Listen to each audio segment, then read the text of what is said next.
Listen to that sizzle.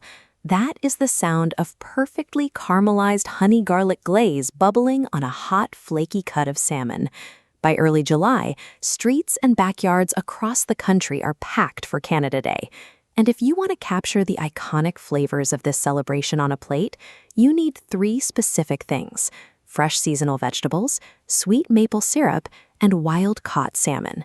But before any of this hits the heat, your setup needs to be flawless. That means having your entire mise en place prepared and making absolutely sure your salmon fillets are fully thawed and patted completely dry. Here is the challenge with bringing these ingredients together. Thick root vegetables need high, prolonged heat to soften, while delicate fish cooks quickly and dries out easily. Throw them both into the oven at the same time, and you end up with either burnt zucchini or undercooked potatoes. This chart shows how we bypass that problem. By using a precise two-stage oven timing strategy, we can stagger the cooking times and temperatures to guarantee both elements finish flawlessly at the exact same moment. Coordinating these two distinct thermal stages ensures that the delicate fish and the dense vegetables reach their respective peaks simultaneously. Step 1 is preparing the vegetables. You need consistent spatial dimensions for even cooking. Have 2 cups of baby potatoes, slice the carrots and zucchini, and cut the red bell pepper into uniform chunks. Toss those pieces with olive oil, a tablespoon of honey, a pinch of salt, pepper, and fresh thyme. When you spread them onto a baking tray, leave empty space between the pieces. If you crowd the pan, the moisture gets trapped and the vegetables will steam instead of dry roasting. We are also adding a tablespoon of maple syrup to that coating. Extracting sweet sap from forest trees is a labor-intensive practice deeply rooted in Canadian history. That distinct sugar pairs perfectly with root vegetables. Place your parchment-lined tray into an oven preheated to 425 degrees Fahrenheit and set a strict 15-minute timer. This isolated, high-heat window gives the denser vegetables a critical head start.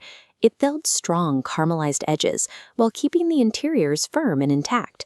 While the vegetables roast, we move to the protein.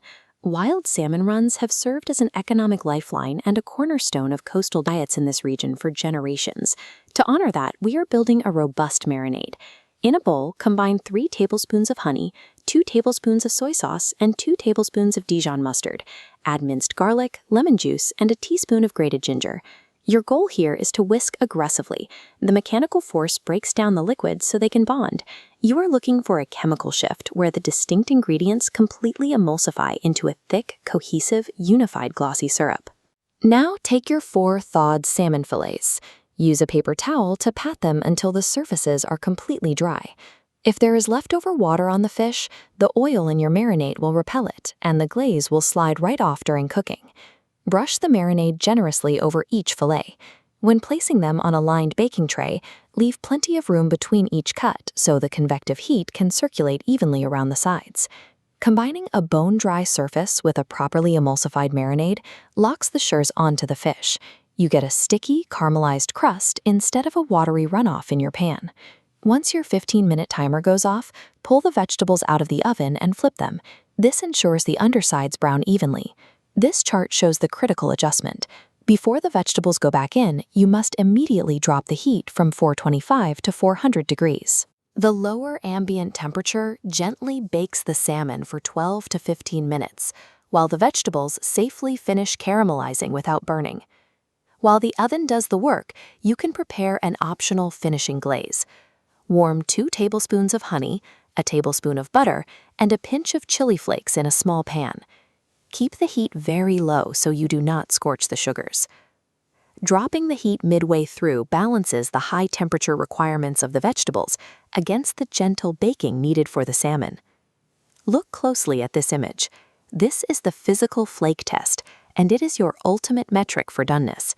Because fillet thickness varies wildly, relying solely on a clock is dangerous. Gently press a fork into the thickest part of the fish. If the opaque layers separate cleanly, it is ready. Pull both trays from the oven. For plating, lay the deeply caramelized, rustic roasted vegetables directly next to the clean, elegant lines of the salmon fillets. The visual contrast highlights both elements. Next, drizzle the warm, chili-flecked butter glaze directly over the plated fish. It instantly adds a brilliant shine and a layer of sweet heat. Finish with a sprig of fresh dill and a squeeze of lemon to cut the richness. If you are serving a larger gathering, wild rice or buttered corn make excellent side dishes. You prepared a dry canvas, built a stable emulsion, and executed a precise temperature drop. By controlling those variables, you have elevated simple, regional ingredients into a flawless, celebration-worthy Canadian feast.